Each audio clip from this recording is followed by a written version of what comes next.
Ang ulam ko nga ho pala ngayon, nilagang talbos ng kamoting baging, corned beef na may kamoting kahoy, na may masarap na sawsawa, maanghang na patis labo.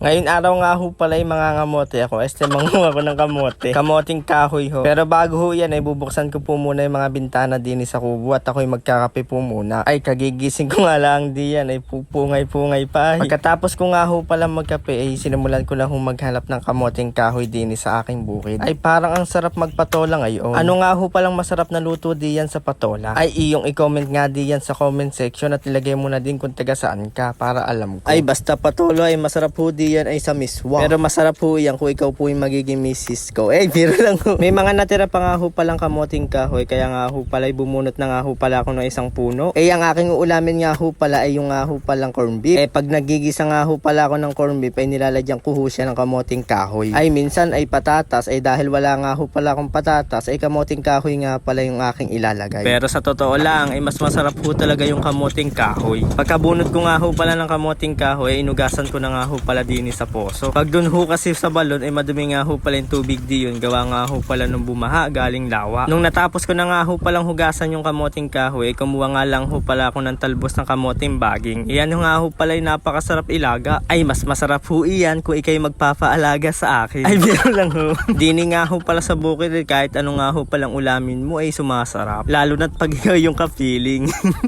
May kaping barako. Yan nga ho palang kamoting kahoy niyan ay lahat nga ho pala iyan ay akin lulutuin. Pero yung isasama ko lang ho diyan sa corned beef ay 2 putol lang ho ng kamoting kahoy. Diyan nga ho pala sa kamoting kahoy ay madami nga ho pala kayong pwedeng gawing luto diyan. Ay sa inyo ba mga kalablab ay anong luto nga ho pala ang ginagawa nyo diyan sa kamoting kahoy? Masarap ho din iyan ilaga tapos meron kahong gata. Ay panamang panama ho talaga ay lalong may kapartner na kape. Ikaw lang ay sapat na. Ay kape lang ho pala.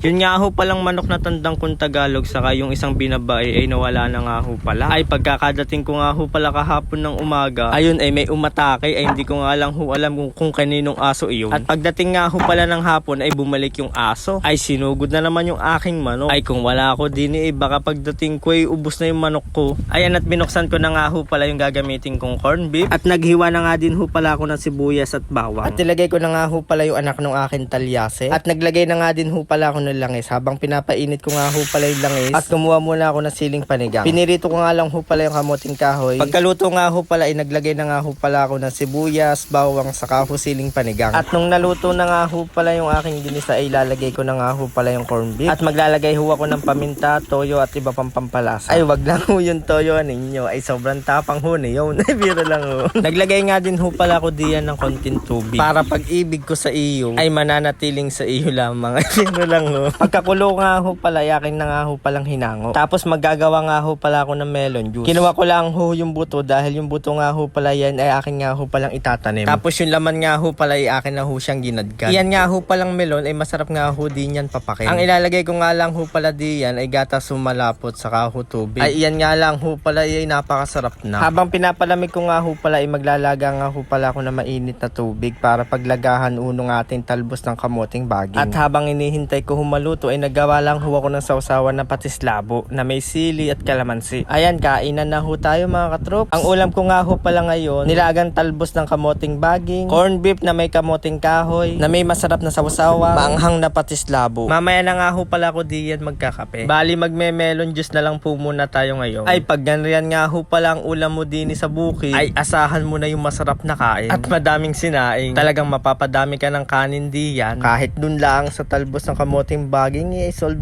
na. Sa pagmamahal na iyong ibinibigay. Pero lang ho. At yun nga ho palang natirang kamoting kahoy kanina ay akin na nga din ho palang tinadtad at ay akin nga ho palang lulutuin iyon mamaya pang merienda. Ay ang gagawin ko nga ho palang luto diyan ay minane. Ipipirito ko nga lang ho pala iyan mga katroops. Ayun mga kalablab, minane nga ho pala ang tawag din sa amin sa Lumban, Laguna. Ay sa inyo gaano nga ho palang tawag sa inyo diyan? Ay iyong i-comment nga diyan sa comment section at ilagay mo na nga din pala kung taga saan ka para alam ko kung saan ho tawag iyan. Mas masarap nga ho pala yung minane pag sinabayan ho natin ng pinitpit na bawang habang pinipirito. Isasabay na ho natin yung bawang sa pagpipirito ng minani. Nung naluto na nga ho pala, naglagay lang ho ako ng ginisa at saka nga ho pala ng asin. Pagkatapos po ay akin lang hong loloha-lohahin. Kain ho tayo mga katroops. Yan ho yung ating merienda ngayon, minaning gawa sa kamoting kahoy. At kape na nga din ho pala tayo. Masarap nga ho pala yung minani pag sinawsaw nyo nga ho pala sa sukang maanghang. Hanggang kailan ako mag-iintay sa iyong pagdating? Eh nasan ka na ga?